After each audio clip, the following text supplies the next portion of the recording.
درود پاک کب کب کہاں کہاں اور کیسے کیسے کام آتا ہے۔ ایک بہت ہی خوبصورت واقعہ، بڑا ایمان افروز واقعہ ہے جو میں آپ کے سامنے پیش کرتا ہوں۔ ایک دوست نے اپنے ایک دوسرے دوست کو قرض دیا، اور جب اس نے قرض دیا تو وہ قرض ایک بڑی اماؤنٹ تھی۔ السلام علیکم ورحمۃ اللہ وبرکاتہ۔ امید ہے آپ سب خیریت سے ہوں گے۔ میں بھی الحمدللہ اللہ کا لاکھ لاکھ شکر احسان خیریت سے ہوں۔ اور انشاءاللہ جس ویڈیو پہ ریئیکشن دینے آ رہے ہیں مولانا عبدالحبیب اتاری صاحب کی ویڈیو ہے یہ، اور ان کے چینل کا لنک میں ڈسکرپشن باکس میں دے دوں گا۔ آپ لوگوں نے جو ہے سبسکرائب کریے گا اور میری ویڈیو انت تک دیکھیے گا۔ دوستو آج کی ویڈیو بے انتہا پیاری ہے، بے انتہا پیاری ہے، بے انتہا اچھی ویڈیو ہے۔ اس کو ویڈیو کو پورا دیکھ کے سمجھ کے انشاءاللہ آپ کا ایمان تازہ ہو جائے گا۔ آج ہم جانیں گے درود شریف کی فضیلتیں۔ دوستو درود شریف کی فضیلتیں بے پناہ فضیلتیں ہیں، بے پناہ برکتیں ہیں۔ علماء اس کو اگر بتائیں تو پتہ نہیں گھنٹوں، پورا دن، تمام دن نکل جائیں گے، اس کی فضیلت بیان نہیں کر سکتے۔ درود شریف کی وہ فضیلتیں ہیں، وہ برکتیں ہیں۔ درود شریف بہت بہترین عمل ہے، بہت پیارا عمل ہے، اور صرف بس درود شریف پڑھتے رہیے سچے دل سے۔ کوئی بھی آپ کام کر رہے ہوں منہ سے آپ کو پڑھنا ہے، اور سب سے چھوٹا درود شریف دوستو ہے صلی اللہ تعالیٰ علیہ وسلم۔ بس اس کا ورد آپ اپنی زبان سے کرتے رہیں، بس جب بھی ٹائم ملے فری ہوں بس درود شریف پڑھتے رہیں۔ بے پناہ برکتیں انشاءاللہ، بے پناہ فضیلتیں۔ آپ کے تمام کام بگڑے ہوئے ہوں گے وہ انشاءاللہ چٹکی بجاتے ہی بن جائیں گے، آپ کو پتہ بھی نہیں چلے گا کہ یہ کام کیسے ہو گیا، کس طرح سے ہو گیا، مطلب پتہ ہی نہیں چلے گا، بس ہو جائے گا۔ تو آئیے یہ ویڈیو اسی ٹاپک پہ ہے، درود شریف کی فضیلتیں کچھ جانتے ہیں ہم لوگ، اور اس پہ عمل کرنے کی پوری کوشش کریے گا، اور جتنا ہو سکے اس ویڈیو کو شیئر ضرور کیا کریے۔ ہمیشہ اچھی باتیں کو شیئر کیا کریے تاکہ اچھا پیغام لوگوں تک پہنچے، دینی پیغام لوگوں تک پہنچے، اور لوگ اس پہ عمل کریں گے تو انشاءاللہ ہم سب کے اس کے ثواب کے حقدار ہوں گے، کیونکہ دین پھیلانا بہت بڑا اور بہت اچھا ایک عمل ہے۔ یہ سمجھ لیجیے جتنا ہو سکے اچھی باتیں مطلب لوگوں تک شیئر کریں گے تو بہت فضیلتیں ہیں، بہت برکتیں ہیں یہ۔ تو چلیے بنا دیری پہلے ویڈیو اسٹارٹ کرتے ہیں، پھر بات کرتے ہیں۔ درود پاک کب کب کہاں کہاں اور کیسے کیسے کام آتا ہے۔ ایک بہت ہی خوبصورت واقعہ، بڑا ایمان افروز واقعہ ہے جو میں آپ کے سامنے پیش کرتا ہوں۔ ایک دوست نے اپنے ایک دوسرے دوست کو قرض دیا، اور جب اس نے قرض دیا تو وہ قرض ایک بڑی اماؤنٹ تھی، 3000 دینار۔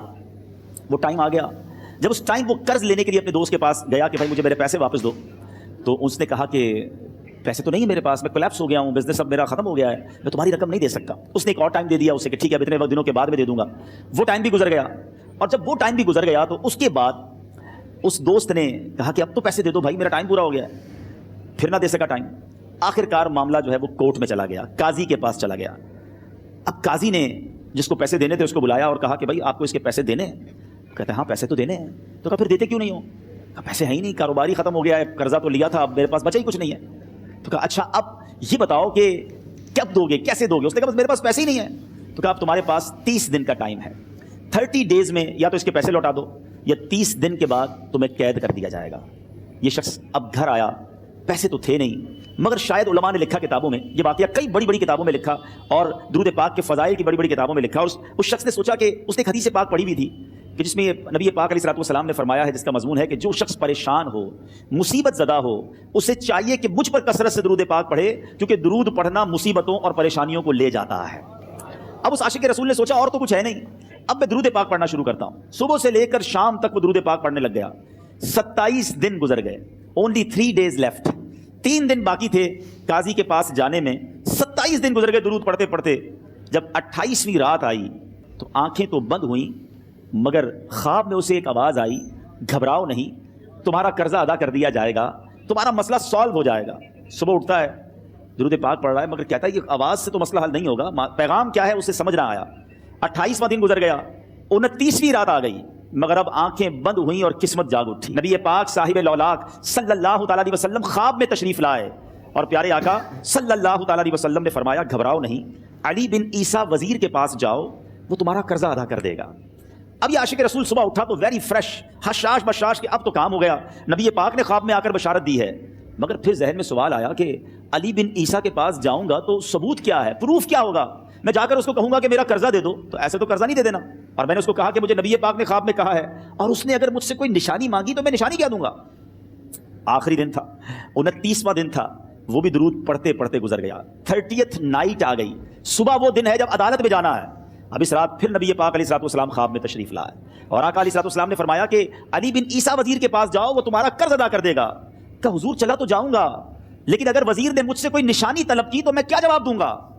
پیارے آقا علیہ الصلوۃ والسلام نے کمال کا ارشاد فرمایا کہ علی بن عیسیٰ سے کہنا کہ تم روزانہ فجر کی نماز کے بعد 5000 بار درود پاک پڑھتے ہو, یہ راز فقط تم جانتے ہو اور تمہارا رب جانتا ہے. اب یہ جب صبح اٹھا تو ایک نشانی بھی مل چکی تھی. عدالت میں جانے سے پہلے وزیر کے دربار میں پہنچ گیا. اسے یہ ڈر تھا کہ آج پیسے نہ لوٹائے تو سزا ہو سکتی ہے. جب وزیر کے دربار میں پہنچا تو وزیر اپنے مشیروں کے ساتھ بیٹھا تھا. کہا مجھے آپ سے بات کرنی ہے. کہا بتاؤ کیا بات کرنی ہے؟ کہا میں ایک پیغام لایا ہوں آپ کے لیے. اچھا کس کا پیغام لائے ہو؟ کہا میں نبی پاک جناب محمد مصطفیٰ صلی اللہ تعالیٰ علیہ وسلم کا پیغام لایا ہوں. وہ عاشق رسول وزیر تھا. کہتا بتاؤ میرے آقا نے کیا پیغام دیا ہے؟ کہا حضور میں 3000 دینار کا مقروض ہوں, آج آخری دن ہے اور میرے آقا نے مجھے بشارت دی ہے کہ آپ سے کہوں کہ آپ میرا قرض ادا کر دیجئے. علی بن عیسیٰ کہتا ہے کوئی ثبوت ہے آپ کے پاس؟ ہے کوئی دلیل بھی ہے آپ کے پاس؟ میں کیسے مان لوں کہ آپ کو نبی پاک علیہ الصلوۃ والسلام نے بھیجا ہے؟ عاشق رسول کہتا ہے خالی ہاتھ نہیں آیا, میرے آقا نے مجھے دلیل بھی عطا فرمائی ہے, مجھے ایک ایویڈنس بھی دیا ہے, اور پروف یہ ہے حضور کہ آپ روزانہ صبح فجر کی نماز کے بعد نبی پاک صلی اللہ تعالیٰ علیہ وسلم کی بارگاہ میں درود و سلام کا نذرانہ پیش کرتے ہیں. جب تک 5000 کا عدد پورا نہیں ہوتا آپ اس وقت تک کسی اور سے بات نہیں کرتے. اور اے وزیر صاحب, یہ راز صرف آپ کو پتا ہے اور آپ کا رب جانتا ہے. اللہ اکبر. وہ وزیر تو جس کو کہے نا جھوم اٹھا, ایسا عاشق رسول وزیر تھا جو روزانہ صبح 5000 درود پڑھتا ہو, اس کی تو عید ہو گئی نا.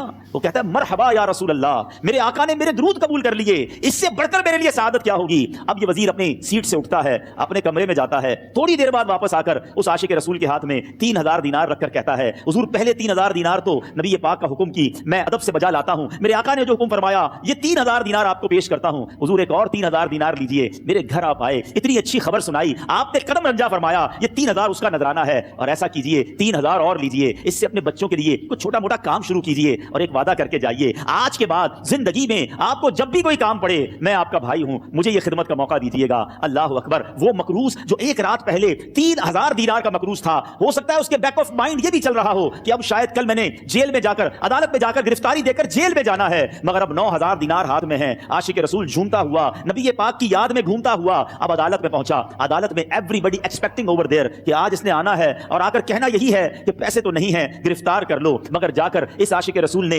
3000 دینار جج صاحب کے ہاتھ میں رکھ دیے. قاضی کہتا ہے پہلے تو یہ بتاؤ پیسے آئے کدھر سے؟ تم تو کہتے تھے غریب ہوں, تم تو کہتے تھے کاروبار نہیں ہے, ایک مہینے میں اتنی بڑی رقم کا انتظام کیسے ہو گیا؟ سبحان اللہ. اس عاشق رسول نے گویا زبان حال سے یہ کہا ہوگا کہ یہ تو کرم ہے ان کا, ورنہ مجھ میں تو ایسی بات نہیں, اتنا دیا سرکار نے مجھ کو, اتنی میری اوقات نہیں. اس نے وہ پورا واقعہ بھری عدالت میں سنا دیا. اللہ اکبر. میرے پیارے اسلامی بھائیوں ذرا سوچو پہلے زمانے میں کیسے عاشقان رسول ہوا کرتے تھے. وہ جج وہ قاضی بھی کیسا سرکار علیہ الصلوۃ والسلام کا عاشق تھا.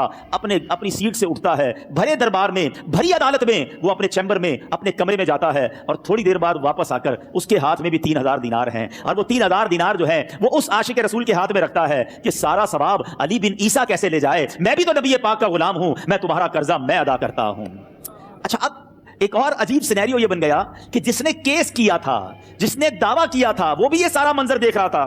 کہتا ہے جج صاحب ذرا رکیے, میں بھی اپنے آقا کا امتی ہوں, اور ایک کام کیجئے قلم کاغذ منگوائیے, اس عاشق رسول کا قرضہ ہی میں معاف کر دیتا ہوں. اچھا اب عاشق رسول نے وہ واپس 3000 دینار جو جج صاحب نے دیے تھے وہ واپس جج صاحب کو دیے کہ حضور یہ پیسے آپ ہی رکھ لیں, قرضہ ہی معاف ہو گیا, اب آپ کے پیسے کا میں نے کیا کرنا ہے؟ جج صاحب کہتے ہیں جو پیسے نبی پاک کے نام پر نکالے ہیں اب مجھے واپس نہیں چاہیے, یہ بھی تم اپنے ساتھ لے جاؤ. اللہ اکبر. میرے میٹھے اسلامی بھائیوں, وہ عاشق رسول ایک رات پہلے 3000 دینار کا مقروض ہے, اب 12000 دینار لے کر گھر کو واپس جا رہا ہے. اس ایک واقعے کے اندر جو ہم سب کے لیے درس ہے, جو ہم سب کے لیے پیغام ہے. شاعر لکھتے ہیں نا, دکھوں نے تم کو جو گھیرا ہو تو درود پڑھو, دکھوں نے تم کو جو گھیرا ہو تو درود پڑھو, جو حاضری کی تمنا ہو تو درود پڑھو. آج ہم بہت ساری پرابلمز میں ہوتے ہیں, یہاں بھی ہو سکتا ہے میرا کوئی بھائی بیمار بیٹھا ہو, کوئی قرضے میں ڈوب گیا ہو, کسی کا کوئی بزنس پرابلم چل رہا ہو, کوئی فیملی ایشو میں ڈسٹرب ہو, آپ کسی بھی پرابلم میں ہیں, خدا کی قسم درود پاک ایسا وظیفہ ہے. لوگ بہت سارے وظائف پوچھتے رہتے ہیں, بہت سارے جناب وظائف کے بارے میں معلومات کرتے رہتے ہیں. سچی بات یہ ہے ہر درد کی دوا ہے صلی علی محمد, ہر درد کی دوا ہے صلی علی محمد, تعویذ ہر بلا ہے صلی صلی علی محمد. تو خدا را اپنی زندگی میں درود پاک کو شامل کر لیجئے اور آپ بلیو کریں جب آپ نے کثرت سے درود پاک پڑھنے شروع کر دیے آپ اپنی آنکھوں سے دیکھیں گے آپ کے پرابلم دور ہو رہے ہیں, آپ کی صحت اچھی ہو رہی ہے, آپ کے قرضے اترنے شروع ہو گئے ہیں, روزگار میں آپ کے برکت ہونا شروع ہو جائے گی, آپ کے چہرے پہ نور آنا شروع ہو جائے گا, آپ کی زبان میں اثر آنا شروع ہو جائے گا. تو دوستوں دیکھا آپ نے یہ تمام ایکشن اور درود شریف کی بے پناہ فضیلتیں, بے پناہ برکتیں. سمجھ لیجیے اتنی درود شریف کی فضیلتیں ہیں کہ آپ کے تمام بگڑے کام کس طرح سے بنیں گے. جیسا کہ اس ویڈیو میں دیکھیے مولانا صاحب نے بتایا ہے کہ کتنے فائدے ہیں درود شریف کے. اور درود شریف ویسے تو آپ ہر وقت پڑھیں, جتنی چاہیں اتنی پڑھیں کثرت سے, لیکن اس کا جمعے کے دن پڑھنے کا سب سے اہم فضیلت ہے. جمعے کے دن جتنا زیادہ سے زیادہ ہو سکے آپ کثرت سے درود شریف کا ورد کریں. انشاءاللہ نے چاہا تو آپ کے تمام بگڑے کام ایسے اللہ تعالیٰ بنائے گا, چٹکیوں بنا دے گا, آپ کو پتہ بھی نہیں چلے گا. اور درود شریف جس نے بھی سب سے زیادہ پڑھا, یعنی کہ ہمارے نبی پاک صلی اللہ علیہ وسلم کو بھیجا, سمجھ لیجیے آخرت میں وہ نبی پاک صلی اللہ علیہ وسلم کے اتنے قریب ہوگا جیسے کہ 2 انگلی کا فاصلہ. یہ میں نے اپنے علماء سے سنا ہے کہ درود شریف کی فضیلت بے پناہ برکتیں ہیں. تو دوستو اس کا ورد ضرور سے ضرور کریں, خود بھی کریں, دوسروں کو بھی اس کی دعوت دیں کہ درود شریف پڑھا کرے. ہر شخص, ہر آدمی ہر وقت پڑھنا چاہے تو ہر وقت پڑھے. بس جتنا آپ پڑھیں گے مطلب اتنا آپ کو انشاءاللہ نے چاہا تو اس کا بینیفٹ ملے گا. تو امید ہے آپ کو ویڈیو اچھی لگی ہوگی. ویڈیو اچھی لگی ہو تو اس کو شیئر کریے گا. ہم آپ سے ملیں گے نیکسٹ ویڈیو میں. تب تک کے لیے السلام علیکم ورحمۃ اللہ وبرکاتہ.